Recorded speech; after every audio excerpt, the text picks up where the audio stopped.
चाहे बात अच्छी हो या बुरी, पूनम तो बोलेगी खरी खरी। नमस्कार दोस्तों, मैं हूं पूनम शर्मा और आप मेरे साथ देख रहे हैं खरी खरी। खरी खरी में आज हम बात करने वाले हैं महंगाई के मुद्दे पे। जिस तरह से महंगाई बढ़ रही है उसके बारे में हम कह सकते हैं कि महंगाई अब डार्लिंग हो गई है। पहले ये डाइन हुआ करती थी, लेकिन अब ये डार्लिंग हो चुकी है। तो चलिए शुरू करते हैं आज का शो। मोदी के आते ही रुपया डॉलर से मजबूत हो जाएगा, महंगाई कम हो जाएगी, आम इंसान एक खुशहाल भरा जीवन यापन कर पाएगा। नमस्कार, मैं हूं पूनम शर्मा और आप मेरे साथ देख रहे हैं खरी खरी। खरी खरी में आज हम उन मुद्दों को उठाएंगे जो कि वादे थे 2014 से पहले बीजेपी सरकार के। न जाने कैसे कैसे वादे उसने किए थे हम आम जनता से। बहुत सारे कैंपेन चलाए गए थे जिसमें नारा दिया गया था, अब की बार मोदी सरकार, अब की बार मोदी सरकार और अब की बार मोदी सरकार। इस तरह के वादे सुनने को मिले थे हमें, नारे सुनने को मिले थे हमें और हम बहुत ही खुश हो गए थे। हमने सोचा था सच में सरकार आएगी और पूरी तरह से महंगाई कम कर देगी, हम एक खुशहाल जीवन यापन करेंगे। लेकिन आज की डेट में आप देख सकते हैं किस तरह से महंगाई बढ़ चुकी है। सेंचुरी लगा रही है महंगाई। राजनाथ सिंह ने एक बयान दिया था 2011 में, एक आम आदमी का जीवन दूभर हो जाएगा अगर इस तरह के से महंगाई बढ़ जाएगी। 2011 का वो बयान है जिसमें उन्होंने कहा था एक आम इंसान 10 रुपए से 20 रुपए प्रतिदिन कमाने वाला कैसे इस महंगाई में जी पाएगा, उसका तो जीवन दूभर हो जाएगा। स्मृति ईरानी का एक बयान मुझे याद आता है, 2012 में उन्होंने कहा था संसद में, सरकार चाहे जो भी कर ले लेकिन वो भला किस काम का जब महंगाई वो हटा ना पाए। तो कुछ इस तरह के बयानबाजी किए थे इन बीजेपी के नेताओं ने। सारे बयान को अगर आप सुनेंगे तो लगेगा कि ये सरकार आ जाएगी और महंगाई तो यूं ही खत्म कर देगी। लेकिन आज की डेट में आप देख सकते हैं महंगाई किस हद तक बढ़ रही है। पेट्रोल कीमत की ही बात मैं नहीं करूंगी, यहाँ पे आप सरसों तेल, रिफाइंड ऑयल, गैस सिलेंडर, हर जगह आप देख सकते हैं बुरी तरह से महंगाई बढ़ी हुई है। बात करेंगे आज हम इसी टॉपिक पे, तो जुड़े रहिए मेरे साथ खरी खरी में। मोदी के आते ही रुपया डॉलर से मजबूत हो जाएगा, महंगाई कम हो जाएगी, देश विकास के रास्ते पे जाएगा और न जाने क्या क्या वादे किए गए थे। अब की बार मोदी सरकार, ऐसे ऐसे नारे दिए गए थे और जनता को भी ये नारे बड़े प्यारे लग रहे थे। जनता भी चाहती थी कि अब कांग्रेस से छुटकारा मिले, क्योंकि महंगाई उसे बहुत ज्यादा समझ में आ रही थी। ऐसा लगता था कि महंगाई सबसे ज्यादा बढ़ गया है इस शासनकाल में। एक ऐड याद आता है मुझे 7 साल पुराना, जिसमें महंगाई को लेकर एक महिला रो रही होती है, अपनी परेशानियों को बता रही होती है, किस तरह डीजल पेट्रोल के दाम बढ़ गए और उसने स्कूटर को खड़ा कर दिया और बस की सवारी शुरू कर दी। उस ऐड में भी दिखाया जाता है कि महंगाई बुरी तरह से बढ़ चुकी है और एक नारा दिया जाता है, अब की बार मोदी सरकार। न जाने कितने तरह तरह की कैंपेन चलाए गए थे और नारे दिए गए थे कि इस बार तो मोदी सरकार आना ही है, और हम भी बहुत खुश हो रहे थे।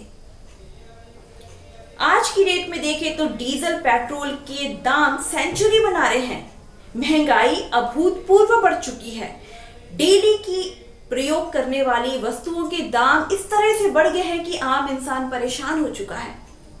कभी कभी तो मुझे ऐसा लगता है कि सरकार बड़ी संवेदनहीन हो चुकी है। उसे कोई फर्क नहीं पड़ता कि आम जनता क्या कर रही है, उसको क्या क्या दिक्कतें हो रही हैं।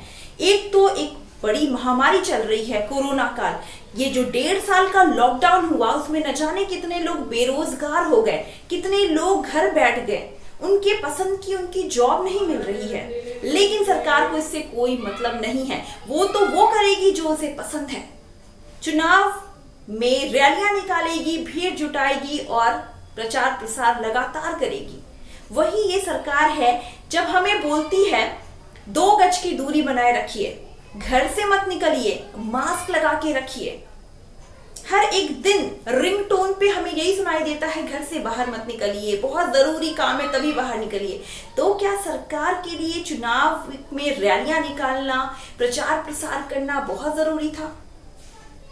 आपको देख के नहीं लगता ये वही सरकार है जो हमें बाहर निकलने से मना करती है और रैलियों में भीड़ जमा कर लेती है और चुनाव प्रसार बड़े आराम से करती है? ये वही सरकार है जो जनता को तो हर चीजों में रोक देती है। कोरोना काल चल रहा है, बाहर मत निकलिए, पूरी सुविधाएं हम आपको देंगे, लेकिन हकीकत में क्या? हकीकत में खुद रैलियां करती है, चुनाव प्रचार प्रसार में लगी रहती है, भीड़ जमा करती है। उस समय उसे कोई नियम कानून समझ में नहीं आता, वो सिर्फ अपनी धुन में रहती है। बात करें पेट्रोल डीजल की, तो कभी कभी तो ऐसा लगता है कि सरकार सोचती है कि सिर्फ अमीर लोग ही मोटर गाड़ी चलाएं, गरीब ना चलाएं। या तो ये सोचती है कि उसने गरीबी इस हद तक हटा दी है कि सभी लोग काबिल बन चुके हैं मोटर गाड़ी चलाने के लिए, या तो कोई शायद गुप्त राजनीति करती हो, या तो उसके दिमाग में ये चलता है कि शायद इससे पॉल्यूशन और ट्रैफिक कम हो जाएगा। और न जाने कैसी कैसी बातें हैं। अगर मैं बात करूं कि एक्साइज ड्यूटी की, जिस तरह से एक्साइज ड्यूटी पेट्रोल डीजल से बढ़ रहे हैं, सरकार को तो ये भी बताना चाहिए कि किस तरह से हर बार जब वो चाहती है पेट्रोल डीजल के दाम बढ़ा देती है। अगर मैं बात करूं डेटा की, तो 2020 में पेट्रोल डीजल से जो उत्पाद शुल्क की वसूली हुई है वो 3,35,000 करोड़ की वसूली हुई है। इससे ठीक एक साल पहले की बात करें तो 1,78,000 करोड़ की वसूली हुई है। मतलब पूरी तरह से 88% की वसूली की गई है। ये एक बहुत बड़ा आंकड़ा है, काफी फायदे में है सरकार। तो क्या इस आम जनता को बस इसी तरह तंग रहना है? हम मेहनत पे मेहनत किए जा रहे हैं, टैक्स भी भरते रहते हैं, इसका कोई असर नहीं दिखता। बस हम मेहनत किए जाए, टैक्स देते रहें, रोड पे अगर गड्ढे हों तो वो चलेगा क्योंकि वो सरकार की गलती है, उसको हम इग्नोर कर सकते हैं। लेकिन अगर हमने हेलमेट ना पहना हो, हमने कोई भी डॉक्यूमेंट ना लिया हो, तो उसमें सरकार हमें नहीं छोड़ेगी, उसमें हमें पेनल्टी भरना ही पड़ेगा। भले वो मामूली सी कोई गलती भी हो, कोई शायद हम भूल जाएं अपने डॉक्यूमेंट ड्राइविंग के समय, लेकिन सरकार उस समय नहीं छोड़ेगी क्योंकि वो सरकार है, वो कुछ भी कर सकती है, वो गलती भी कर सकती है, चलेगा। बट एक आम इंसान अगर गलती करता है तो वो नहीं छोड़ा जाएगा, उसको डंडे भी मारे जाएंगे, उसको पेनल्टी भी भरना पड़ेगा। ये होती है सरकार। सरकार अपने आप में कुछ भी कर सकती है, वो तो जनता है जिसे भुगतना पड़ता है।